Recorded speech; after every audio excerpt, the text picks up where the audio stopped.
મહીસાગર વિશ્વ હિન્દુ પરિષદ અને બજરંગ દળ દ્વારા જમ્મુ કાશ્મીરમાં બનેલી ઘટનાને લઈ વિરોધ નોંધાવાયો છે. મહીસાગર જિલ્લાના મુખ્ય મથક લુણાવાડા ખાતે વરધરી ચોકડી પાસે આતંકવાદીના પુતળા દહન કરીને વિરોધ નોંધાયો છે. જમ્મુ કાશ્મીરના પહેલગામમાં પ્રવાસન માટે ગયેલા હિન્દુ પરિવારોમાંથી 27 લોકોને આતંકવાદીઓ દ્વારા ધર્મ પૂછી તેઓને ફાયરિંગ કરી મોતને ઘાટ ઉતારાયા છે. ત્યારે હિન્દુ સમાજમાં દુઃખની લાગણી જોવા મળી છે. પાકિસ્તાન મુર્દાબાદના નારા પણ લગાવાયા છે. 27 મૃતકોને પણ વિશ્વ હિન્દુ પરિષદ તથા બજરંગ દળ દ્વારા શ્રદ્ધાંજલિ અપાઈ છે.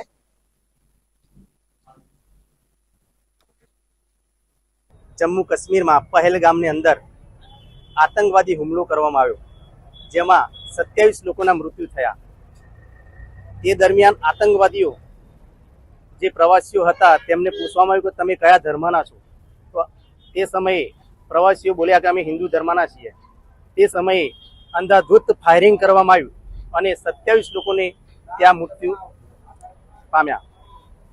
તો આજરોજ અમે મહીસાગર જિલ્લાના અંદર વરધરી ચોકડીમાં આતંકવાદીનું પુત્ર દહન કરવામાં આવ્યું, જેમાં અમે સરકારને કહેવા માંગીએ છીએ કે આવા આતંકવાદીઓને કડકમાં કડક શિક્ષા થાય તેવી અમે આશા રાખીએ છીએ અને આ મૃત્યુ પામેલ 27 લોકોને શ્રદ્ધાંજલિ અર્પણ કરીએ છીએ.